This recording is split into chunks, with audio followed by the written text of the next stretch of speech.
asalaamaaleykum kaddu yi nag du ñu bari ndax ñi ma jiitu wax nañu lépp daanaka xanaa fàttali ak i tënk fàttali ne F24 li tax ñu taxawal ko mooy bëggal jàmm Sénégal bëggal jàmm Sénégal ci yoon wa jëm ci élection ya bëggal jàmm Sénégal bésu élection bëggal jàmm Sénégal ëllëgu élection di fàttali itam ne ñi jëkk taxaw ne soxla na sénégalais yépp jóg oote jàmm dox jàmm ba jàmm sax fii ci suñu réew mouvement citoyen lañu ndax am na solo ñu bañ a jiital ne mouvement politique moo jural F24 mouvement citoyen moo jëkk a jóg oote mouvement politique topp ci syndicat yi bokk ci personnalité remarquable bokk ci daanaka képp koo xam ne bëggal na jàmm Sénégal mën ca bokk li ñuy oote nag te coordinateur bi fàttali ko mooy benn troisième mandat bañ a am ñaar élection inclusive maanaam élection boo xam ne ko ca war a bokk daf ca war a bokk te ñu bañ di génnee ñenn yi di duggal koo xam ne kii itam xëy na waru ca bokk sax waaye na ca ñëpp bokk rek loolu moo mën a indi jàmm tey moo mën a indi jàmm ëllëg di oote itam respect des libertés nag soxla na itam ñi nga xam ne ñi tëj nañ leen ci kaw wax loo xam ne mi ngi jëm ci politique walla lu ko nuru tubaab di ko ooyee délit d'opinion ñooñu ñu war leen a génne toll nañu nag foo xam ne li ñu jiitaloon jàmm gën troisième mandat ci kaw li nga xam ne lii Macky Sall wax na ko le 1er juillet mën nañu jàpp ne àgg nañ ci di ko rafetlu lool ndax bokk na ci li wàccee fitna bokk na ci li mën a indi jàmm ndax jeexagul F24 nag ba tey mu ngi des ci li mu doon oote F24 soppeekuwul doon SZ24 ni ko waajo waxee li ñuy oote ci dëgg-dëgg bépp réew foo xam ne oote nañ ko ci yoon président de la république mën na ca bokk oote wuñu leneen ful jàmm mu des nag ndegem troisième mandat jàll na ba noppi mu des élection inclusive mu des nata ñëpp a bokk ci yoon nañu fàttali ne le peuple est souverain askan mën na lu ne mën na am sax koo xam ne tëj nañ ko kaso bu bokk ci liste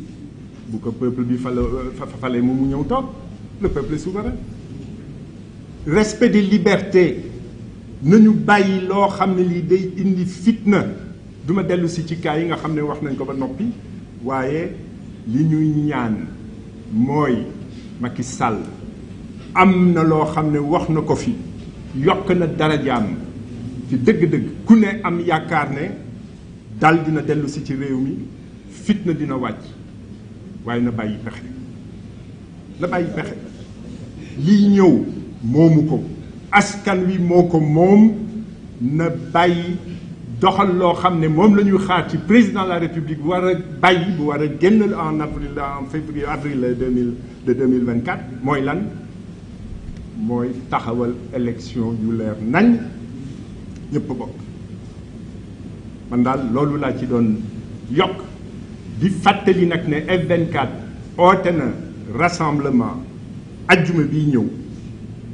F24 doxul leneen su dul jàmm musul leen dégg F24 di oote sànni xeer di oote lakk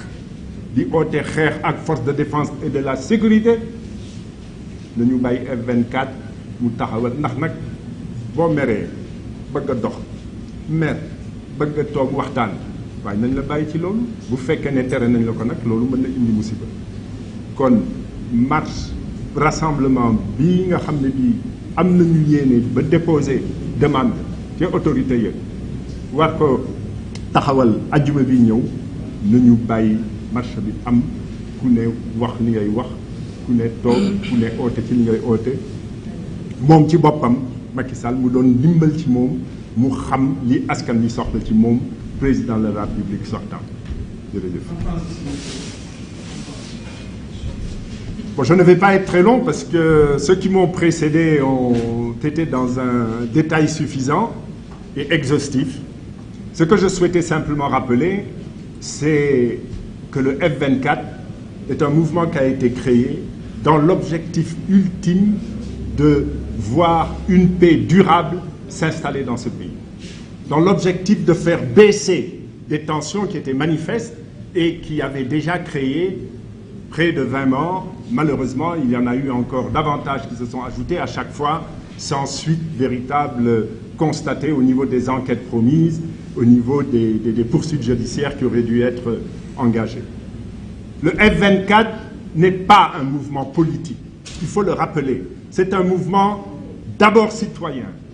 Évidemment, il a été rejoint par tous les citoyens de ce pays, épris de paix et soucieux de voir notre pays, à l'occasion de l'élection 2024 qui se prépare, redevenir un État de droit ou alors s'en approcher parce que malheureusement, il s'en est écarté au cours des dernières années de la gestion du régime en place. Nos objectifs étaient simples, on les rappelle. Nous avons considéré d'abord que la Constitution devait être respectée en ce qui concerne la possibilité ou non de pouvoir faire un troisième mandat par le président en exercice. Fort heureusement, la décision qu'il a prise, qu'il a portée à notre connaissance à l'occasion d'un remarquable discours appelant à la paix et au rassemblement, nous permet aujourd'hui de considérer que ce premier objectif a été atteint. Mais cet appel à la paix et au rassemblement est celui du F24. Nous n'avons pas changé de trajectoire, nous n'avons pas changé d'objectif. Et je dois dire d'ailleurs que même le président de la République, tout président de la République,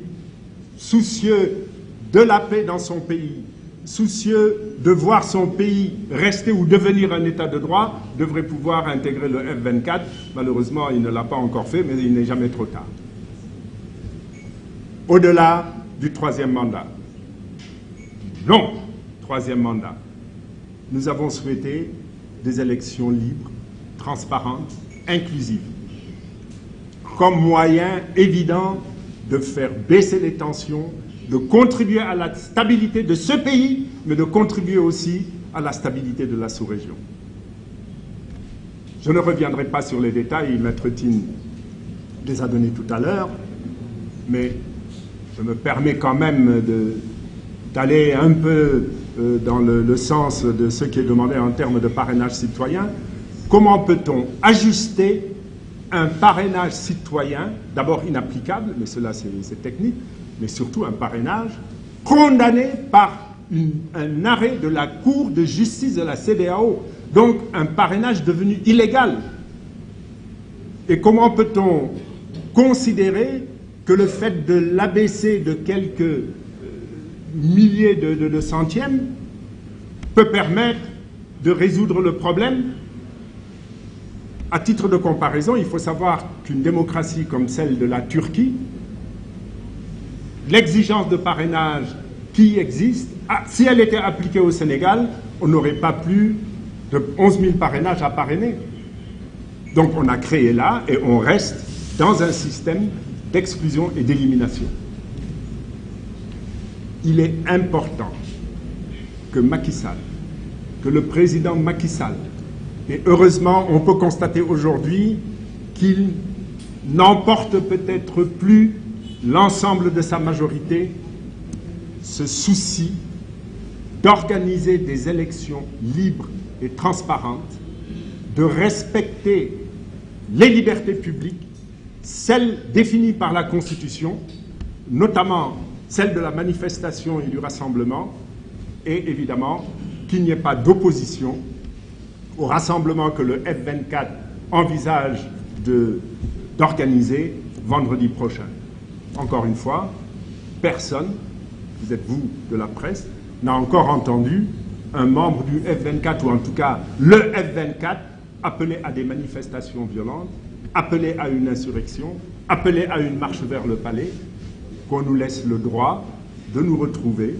de faire le point avec l'ensemble des citoyens et surtout de montrer au président Macky Sall ce que veulent les Sénégalais, c'est-à-dire la paix, le rassemblement et le passage de février 2024 sans encombre pour le bien de ce pays, pour le bien de la sous-région. Je vous remercie.